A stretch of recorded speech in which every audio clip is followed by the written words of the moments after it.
Sí, sí, no. Muy buenas noches a todos, bienvenidos a la noche de A24, bienvenidos a MMC, ya estamos arrancando con todo hasta las 21 horas. En un ratito vamos a contar porque hoy han ocurrido dos cosas importantes en el Congreso, en la Cámara de Diputados, que finalmente hubo dictamen para la ley ómnibus que tiene dentro el capítulo de la reforma laboral y también para el paquete fiscal. Todo esto se va a debatir ya la semana próxima. El paquete laboral tiene la suba, perdón, el paquete fiscal tiene la suba del impuesto a las ganancias. Así que en un ratito vamos a estar analizándolo con Javier Calvo y con Martín Angulo.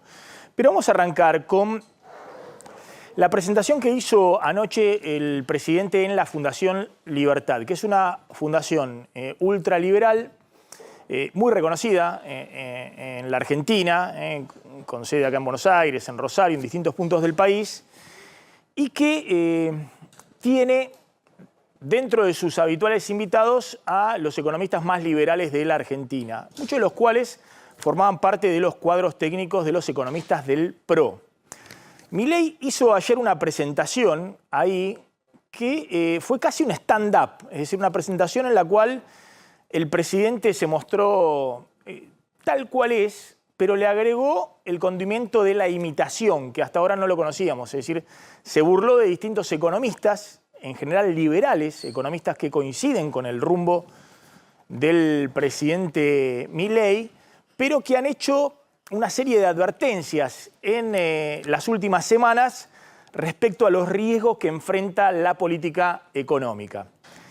Y el presidente Milei fue muy, pero muy duro, insisto, no solamente en el tono de sus definiciones económicas, sino también en la burla hacia esos economistas, ¿no? Entre esos economistas, por supuesto, estaba en primer lugar Carlos Melconian, ahora van a ver, que en su momento era el candidato a ministro de Economía de Patricia Bullrich, pero también Miguel Ángel Broda, Roberto Kachanowski, Carlos Rodríguez, López Murphy, el propio Domingo Cavallo, es decir, economistas del ala liberal, economistas que, más allá de los matices, coinciden con el rumbo de la política económica, pero que en los últimos días han redoblado sus críticas respecto a cómo sigue la política económica y han advertido sobre los riesgos.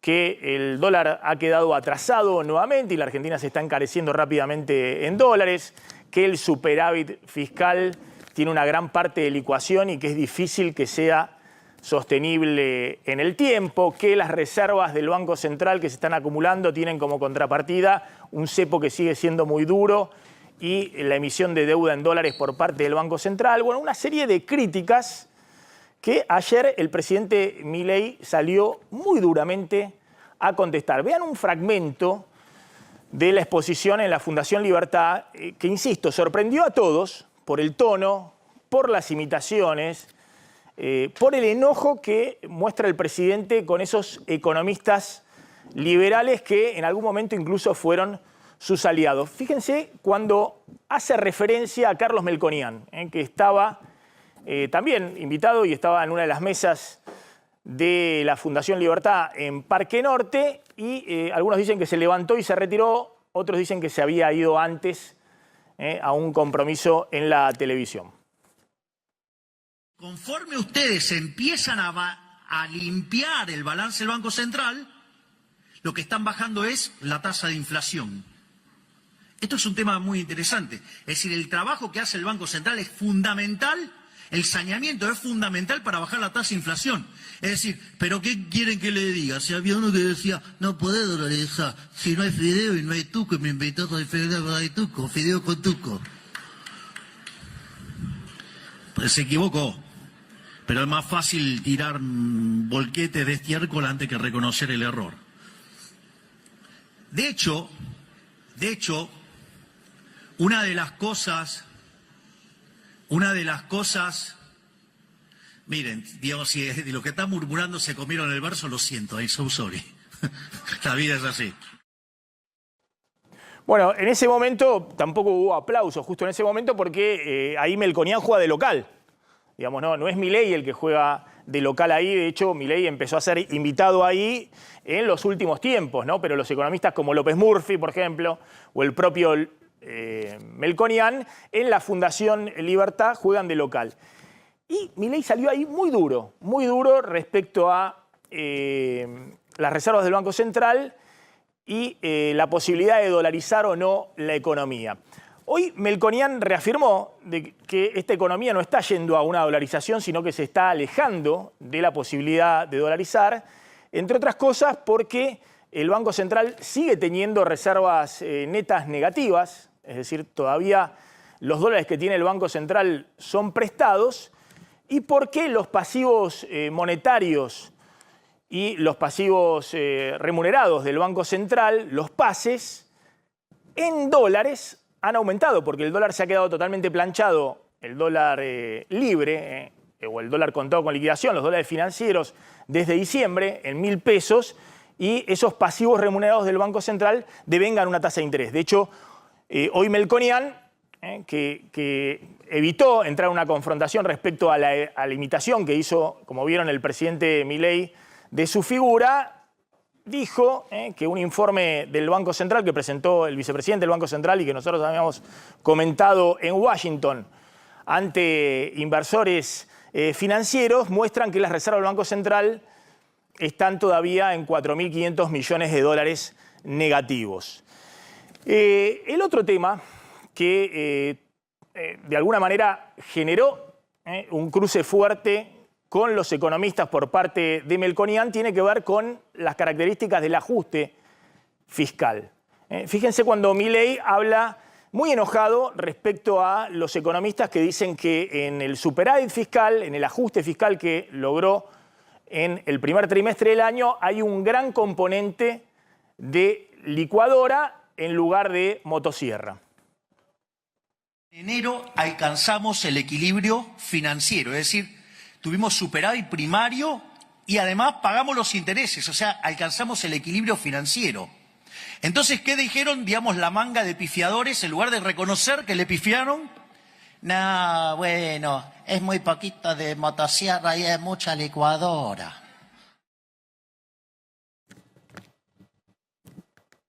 Bueno, hace referencia un poco más extenso respecto a que, más allá de la burla, era más, no lo quiero sacar ahí de contexto porque dio una explicación el presidente Milei respecto a que había una motosierra muy fuerte en el recorte de la obra pública y en el recorte de las transferencias a provincias, ¿no? Y le agrega también el tema de despidos en el sector público y baja de contratos o de quita de intermediación en los planes sociales, ¿no? La declaración es completa, vamos a ser en ese sentido claros. No era simplemente el chiste, sino que efectivamente tiene una declaración donde el presidente dice, miren, ¿cómo que no hubo motosierra? Hubo motosierra en el recorte de la obra pública, que se ha llevado prácticamente a cero, y también en el corte de transferencias a provincias. Veamos los números respecto a cómo se ha conformado este superávit fiscal en el primer trimestre del año. Uno ve que hay un componente, efectivamente, esto es licuadora y motosierra, el aporte al ajuste real del gasto público. El gasto público se recortó un 35% en el primer trimestre del año y el aporte que hubo a ese ahorro fiscal vía recorte del gasto público, de ajuste del gasto público, tuvo un componente de licuadora. Y en primer lugar, el 35% de ese ahorro total lo brindaron las jubilaciones y pensiones. ¿Por qué? Porque hubo 2 meses, enero, febrero, donde no hubo ningún aumento para los jubilados y la inflación en esos meses fueron 20 y 13%. Entonces, los jubilados se licuaron parte de sus ingresos y eso le permitió ahorrar, ajustar en términos reales, una gran parte del ahorro total. Después también hubo licuadora para otros programas sociales y pensiones, es otra parte. Los salarios públicos hubo licuadora y para algunos ítems del gasto también corriente, como las transferencias a provincias, que aportaron muy poquito porque es una partida menor dentro del gasto público total. Si uno suma estos ítems, fundamentalmente jubilaciones, otros programas sociales y salarios, bueno, tiene prácticamente el 45% del total del ahorro fiscal, del ajuste fiscal que hizo el gobierno en el primer trimestre, lo hizo vía licuadora, es decir, fue el componente principal del ajuste fiscal. Después hubo motosierra, efectivamente, en el rubro motosierra, como decía el propio Milei, está el recorte a la obra pública, que fue en términos nominales del 90% y aportó el 22% del ahorro total, y el recorte total de las transferencias a provincias, prácticamente total, que aportó otro 7%. Es decir, hay casi un 29-30% del componente del ajuste fiscal que fue motosierra. 45% licuadora, 30% motosierra. Y finalmente hay un componente que es la quita de subsidios energéticos y al transporte, que es lo que uno podría llamar quita de subsidios y también bicicleta. Quita de subsidios que tiene del otro lado el aumento de tarifas que paga el sector privado, tanto las familias como las empresas, en el caso de la energía, la luz y el gas, y en el caso de la quita de subsidios o el subsidio de transporte, son los mayores boletos de colectivos y trenes que pagan los usuarios. Esto significó un aporte de alrededor del 14% del ahorro total del sector público. Acá hubo también parte de bicicleta, porque hubo contratos que no se pagaron a las generadoras de energía por parte de Camesa, que es un organismo estatal. El Tesoro no le transfirió los fondos para que le pague esos contratos de energía a las generadoras de electricidad. Bueno, algo que no puede ser sostenido en el tiempo porque obviamente eso genera en el futuro problemas con todo el sistema eléctrico si se sostiene. Pero esos fueron los capítulos del ajuste fiscal de Milei. Después vamos a contar cómo Milei siguió en la confrontación con los economistas que, insisto, él tenía como referentes principales, básicamente porque están advirtiendo respecto al rumbo de la política económica. Está Martín Redrado, el expresidente del Banco Central, que justamente no era uno de los economistas convocados en la Fundación Libertad, ni tampoco creo fue alguno de los aludidos por el presidente Milei, pero me gustaría mucho hablar con el expresidente del Banco Central para ver un poco cuál es su visión de lo que está pasando con la política económica. Redrado, ¿qué tal? Buenas noches, ¿cómo anda? ¿Qué tal? Buenas noches, Maxi. Sí, estuve en la Fundación Libertad y como decís vos, no fui aludido. Bueno. Claro, sí, es cierto, lo habíamos visto anoche entrar ahí a la Fundación Libertad. Bueno, ¿cómo está viendo? ¿Qué está pasando con la política económica y básicamente en estos dos puntos, ¿no? Por un lado, el ajuste fiscal y por otro lado, las reservas que se acumularon hasta ahora en el Banco Central. Maxi, Argentina ha ganado en la población y en particular el presidente Milei hoy lleva adelante la bandera de un valor muy importante para los argentinos, que es el ordenamiento de las cuentas públicas. Es decir, todo lo que sabemos nosotros en nuestra vida personal, que no se puede gastar más de lo que ingresa en una familia, pero que lamentablemente la política no lo ha entendido y tuvo que ser alguien que vino desde afuera de la política quien ha venido a poner equilibrio en las cuentas públicas. Y si bien es cierto que el análisis que vos mencionás, ha habido parte de recortes, parte de licuadora, yo destaco la convicción que tiene este presidente por alcanzar el equilibrio presupuestario bajo cualquier circunstancia, es decir, que pone el equilibrio presupuestario como un valor por encima de cualquier circunstancia, y esto me hace no dudar que hacia adelante, bueno, tenemos por delante también una votación de un paquete fiscal, pero hacia adelante en cualquier circunstancia se ha hecho carne en los argentinos que no se puede gastar más de lo que ingresa, que la política tiene que hacerse a un lado, que los gastomaníacos que endeudaron al Banco Central, que manotearon al Banco Central, que endeudaron al país, ya no tienen más lugar hacia adelante. Ahora es cierto que esto es una condición necesaria. Argentina está para más, a mi entender, y entonces lo que tenemos que mirar por delante es una agenda que sea productiva, que sea federal, es decir, que le brinde más posibilidades de ejecución a las provincias, con más recursos a las provincias, y que además haga eje en la innovación productiva, en aquellos sectores donde Argentina se destaca, en la biotecnología, en la genética animal, en agregarle inteligencia, en agregarle valor, en agregarle diferenciación de producto. Ahí está la agenda que viene, a mi juicio. Desde el equilibrio fiscal, trabajar en una política integral de desarrollo. Milei lo que plantea es, miren, yo estoy saneando el Banco Central. Es decir, no había dólares en el Banco Central, había 11.000 millones de dólares de reservas negativas, es decir, era todo prestado lo que tenía el Banco Central y había muchos pesos en la calle, muchos pesos en el sistema financiero. Yo quiero dar vuelta a esa ecuación, ¿no? Voy a emitir más pesos del Banco Central para financiar el Tesoro y estamos acumulando dólares en el Banco Central. Y ayer dejó bien claro, yo lo que vengo es a ordenar la macro, después no me meto en la cuestión sectorial o cómo se organiza la actividad productiva. ¿Usted cree que hoy esta política está encaminada para bajar la inflación y en el corto plazo lograr una recuperación económica? Está encaminada a bajar la tasa de inflación. De hecho, los números que manejamos con nuestro equipo en Fundación Capital marcan una desaceleración de la tasa de inflación, pero está claro que tenemos que poner a la economía en movimiento y para que ocurra esto, para que tengamos una fuerte recuperación de nuestra economía, necesitamos que crezca el consumo, que crezca la inversión y que crezcan las exportaciones.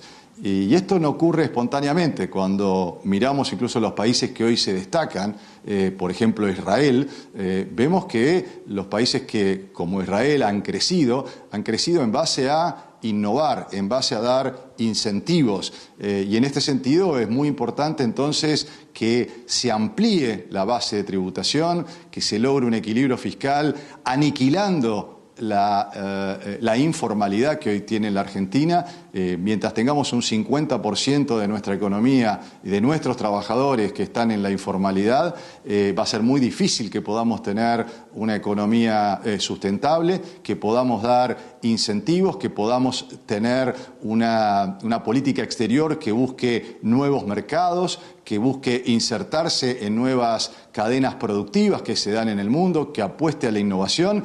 Y esto, bueno, como vemos en los países del mundo, los que estamos haciendo referencia, no ocurre espontáneamente, sino con una política que le dé más capacidad y más autonomía a las provincias. A mi juicio, por ejemplo, deberíamos trabajar en ir eliminando las asignaciones específicas que tienen varios impuestos para financiar al ANSES. Le voy a dar un ejemplo, Maxi. Usted sabe que el impuesto al valor agregado, el 11%, se dedica a financiar el ANSES. Bueno, en lugar de ser coparticipable para las provincias, estos son los ejemplos que tenemos que trabajar para generar un proceso de crecimiento que sea realmente sostenido.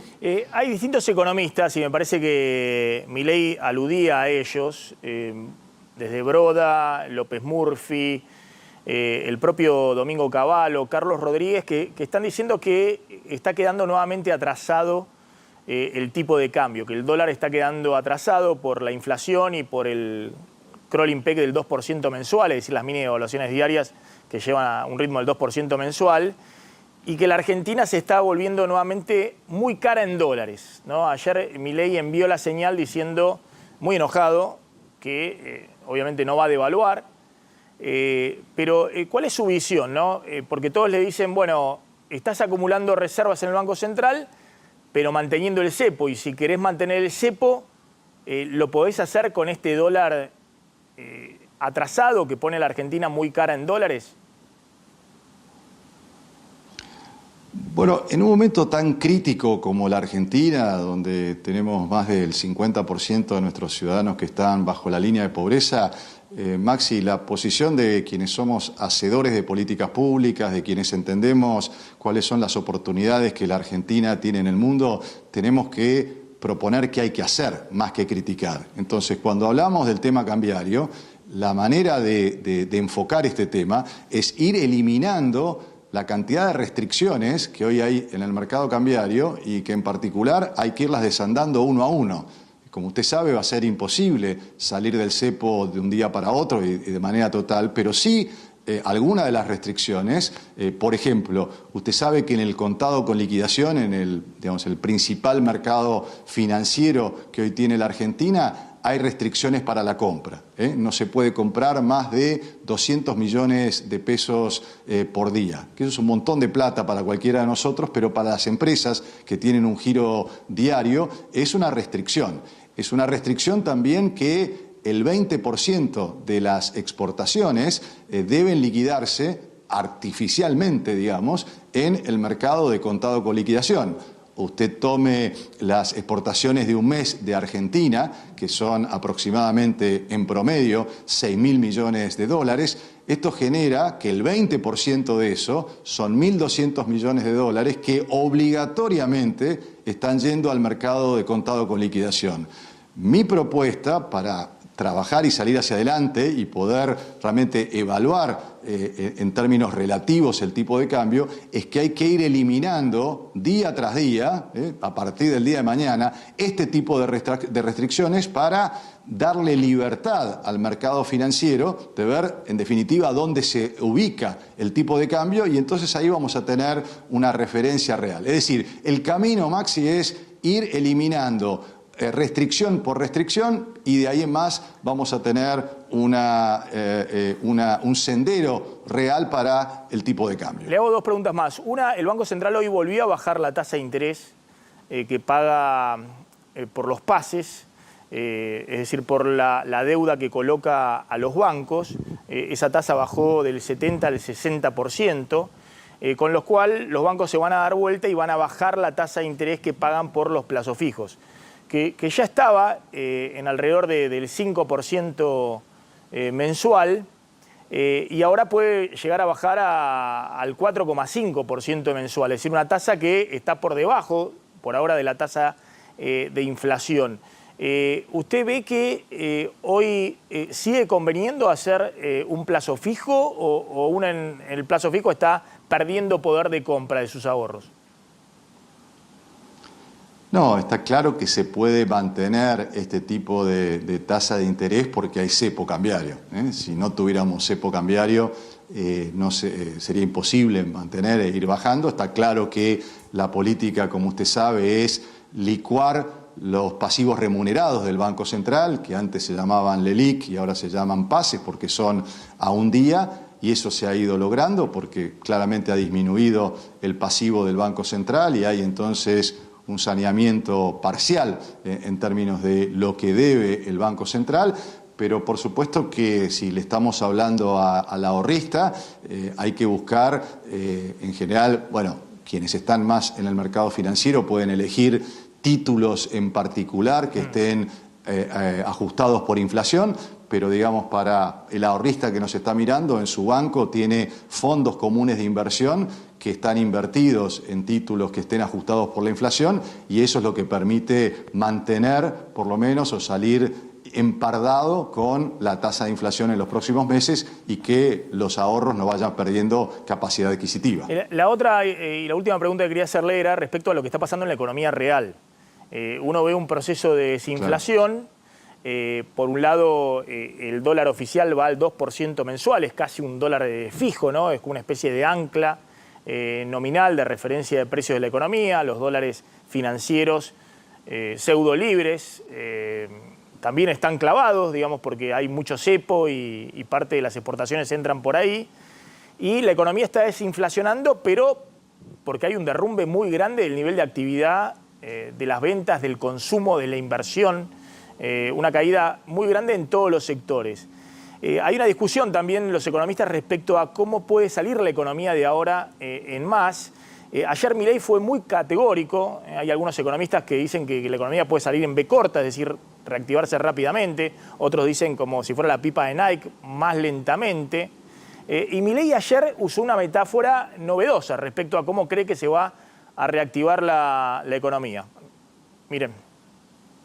Cuando termine el año le habremos devuelto al sector privado 15 puntos del PBI en ahorro. ¿Quieren saber cómo va a crecer la economía? Va a subir como pedo de buzo.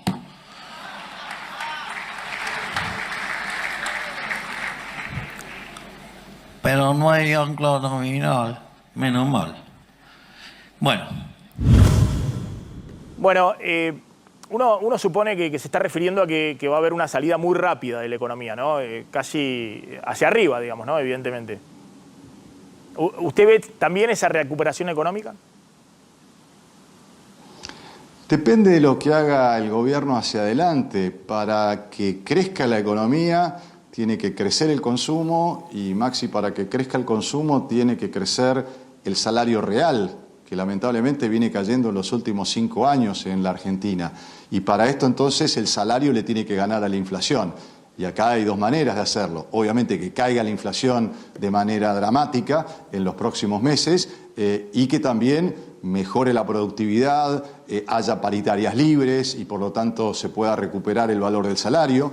La segunda variable es que crezca la inversión y para esto hay que darle un horizonte a todo el sector privado, no solo en las industrias donde aparecen claramente como ganadoras, como lo es la energía, la minería, el agro, los servicios del conocimiento, pero la Argentina está para más, necesita desarrollar sus industrias, sus servicios, poder salir a mercados internacionales y bueno, de esto depende entonces tener una salida vigorosa, poder generar un verdadero crecimiento del salario real porque el consumo impulsa el 70% aproximadamente del crecimiento económico, impulsar la inversión no solo en los sectores que acabamos de mencionar, sino realmente con una simplificación impositiva. Argentina debe tener 2 revoluciones por delante para precisamente salir de manera vigorosa, una revolución impositiva que simplifique y que pueda bajar impuestos que son distorsivos, por supuesto ampliando la base de tributación,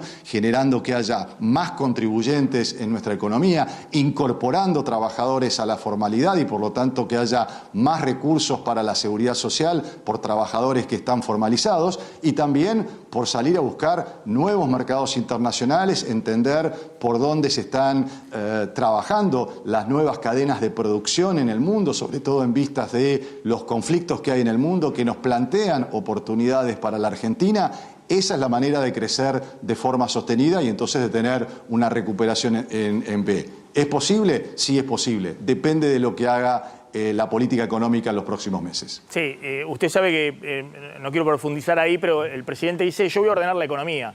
Voy a sanear el Banco Central, bajar la inflación y después que el sector privado, que el mercado haga eso. No voy a estar desde la Cancillería o del Ministerio de Economía identificándole mercado al sector privado. El sector privado sabe hacerlo mucho mejor que el Estado. Bueno, lo que ocurre, Maxi, es que cuando uno mira los mercados internacionales sabe que hay una cantidad de regulaciones, por ejemplo, sanitarias, fitosanitarias, medioambientales, por ejemplo. Hoy el mundo, y Argentina tiene una gran oportunidad, por ejemplo, en la medición de la huella de carbono.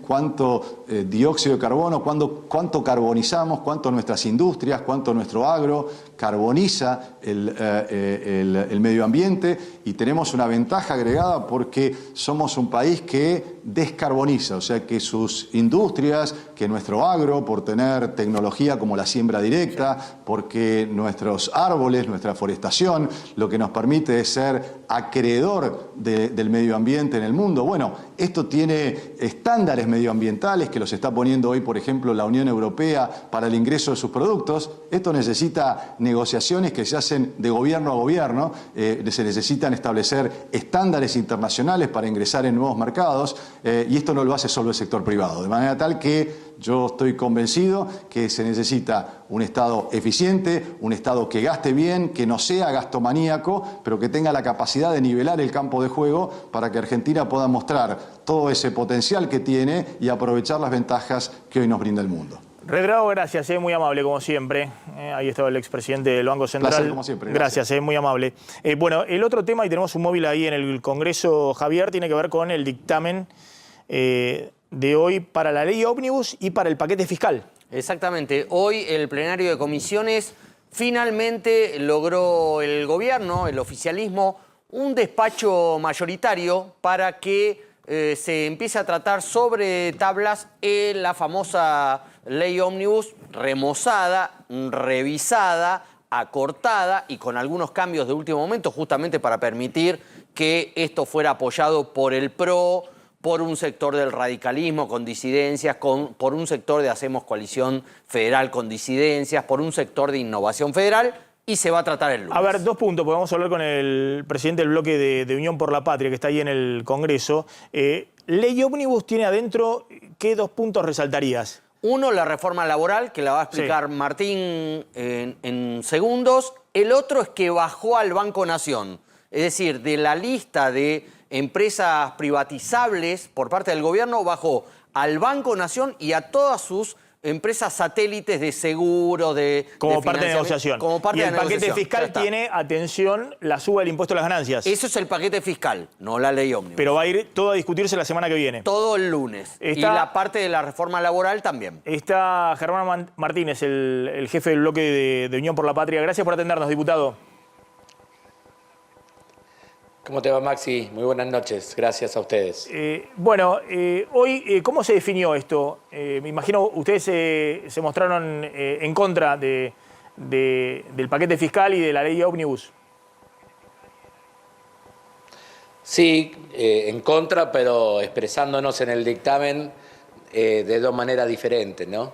En primer lugar, respecto a la ley ómnibus, bueno, este debate en algún lugar es una continuidad de lo que pasó entre el 2 y el 6 de febrero pasado, ¿no? Acordate que hubo una sesión donde se aprobó en general y donde después en particular el tema no tuvo los consensos necesarios, terminó volviendo a comisión, ¿no? Desde ahí no supimos más nada, hasta que hoy volvieron a traer el tema aquí al plenario de las comisiones. Ahí nosotros hicimos un dictamen de rechazo, o sea, vamos a votar en contra absolutamente todo, sin proponer nada alternativo, porque no hay margen para proponer algo alternativo cuando hay un texto tan feo, con delegación de facultades, con reforma administrativa, donde puede disolver absolutamente.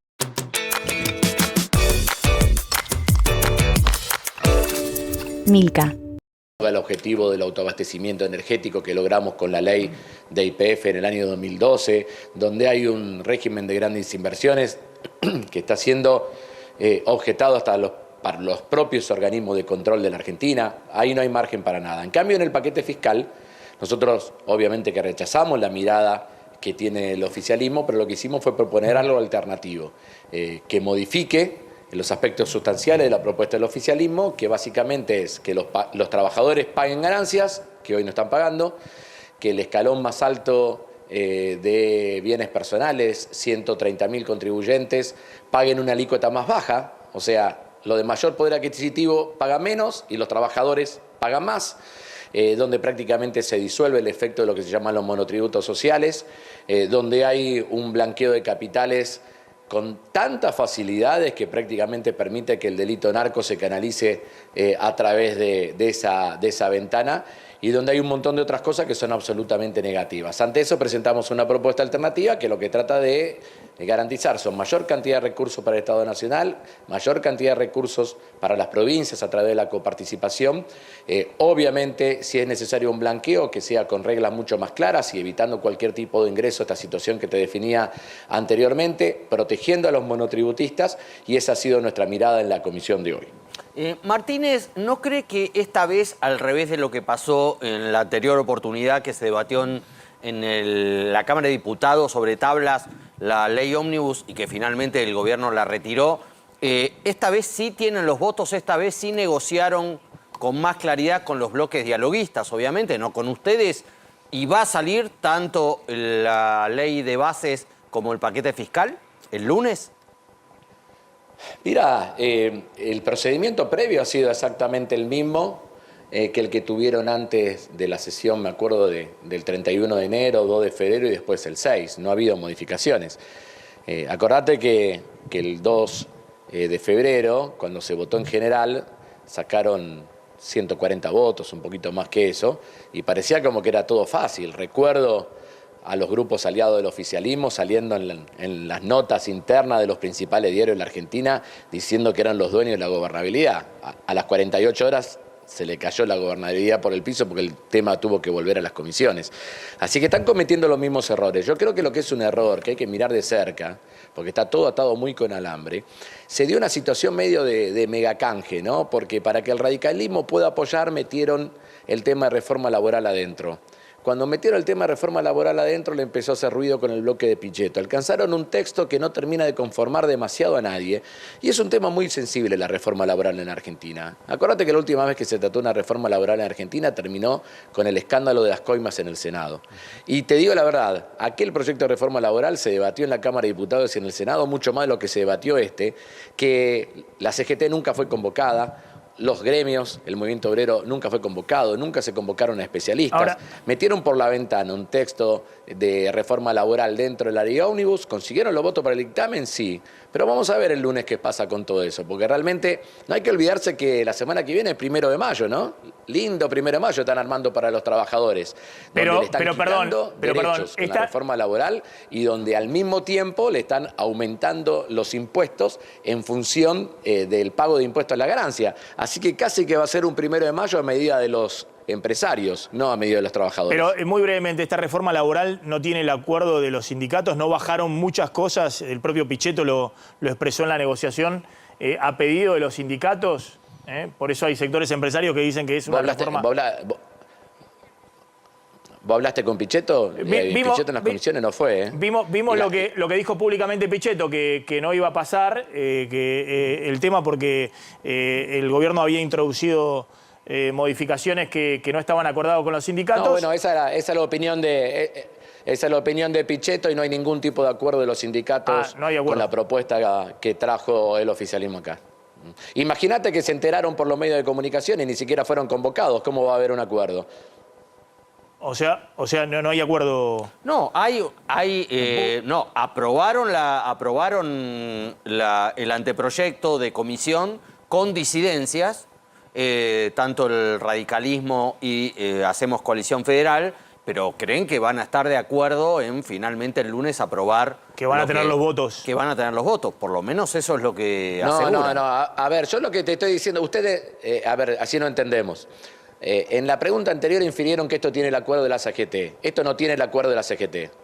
Eso es lo que quiero dejar en claro. Okay. Después, que Pichetto, De Loredo, Menem y quien sea se hayan puesto de acuerdo por un dictamen y que eso le permita avanzar en una votación es otra cosa. Digamos, ¿no? Pero, en eso sí están de acuerdo, en eso sí se pusieron de acuerdo. Está claro la aclaración. Por eso te estoy diciendo. Está bien la aclaración. Sí. Gracias, Martínez, muy amable. Ahí estaba el jefe del bloque de Unión por la Patria. Punteo muy breve y nos vamos a la tanda y la seguimos a la vuelta con el tema ganancias de la reforma laboral que van a votar el lunes. ¿Qué se aprueba o qué por lo menos está acordado hoy en comisión y que se aprobaría el lunes? Se amplía el periodo de prueba de 6 meses como el periodo mínimo, que puede llegar hasta 1 año, dependiendo del tipo de empresa, la cantidad de empleados que haya. Se eliminan las multas al empleo no registrado. Este es un reclamo empresario desde hace mucho tiempo. Se implementa también de manera optativa el fondo de cese laboral. Esto es aquel famoso sistema que tiene la UOCRA para eventuales despidos. Por empresas se va a poder también establecer. Y lo que se quitó, lo más importante, tiene que ver con los reclamos de muchos sindicatos y de la CGT. No se avanza sobre las cajas sindicales. Básicamente el gobierno buscaba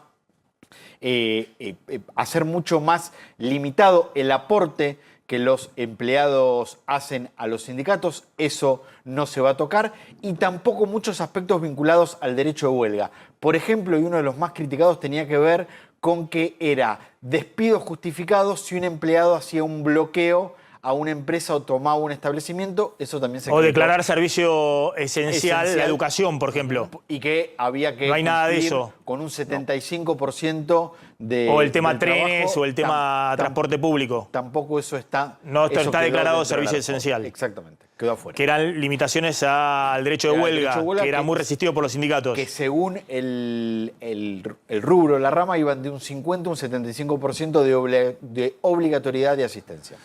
Bueno, atención, anoche en la Fundación Libertad también hubo reencuentro Macri-Milei. Exactamente. Después de mucho tiempo se reencontraron públicamente, porque se han visto y han conversado privadamente, y hubo de alguna manera un abrazo muy afectuoso, ahí en la mesa principal, con el presidente de Uruguay, ahí con Mauricio Macri.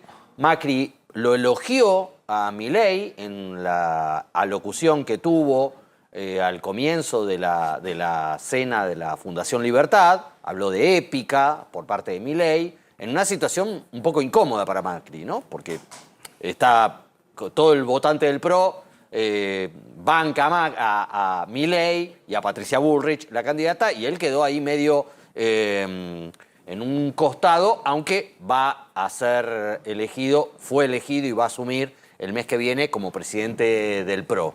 No fue el único momento llamativo de la cena, sino que también hubo otro, pero lo protagonizó alguien a quien saludo recién, como veíamos, Milei, que es Lacalle Pou. El presidente Pou. uruguayo, muchos destacaron este fragmento de su discurso donde resalta la necesidad de un Estado fuerte que conviva con el desarrollo de una economía de mercado. Y tiene salud decente. Ahora, qué difícil gozar de la libertad individual si se vive en un rancho, si no tiene acceso a buena salud, si mis hijos no estudian y por ende no tienen una luz al final de camino para esforzarse. Entonces, el Estado fuerte es en Uruguay decimos hacer piecito. Cuando uno era bajo, a mí nunca me pasó, pero a otra gente sé que sí, no podía saltar el muro y le hacían piecito. Bueno, tenemos que tener un Estado fuerte para que el individuo pueda gozar del ejercicio de la libertad.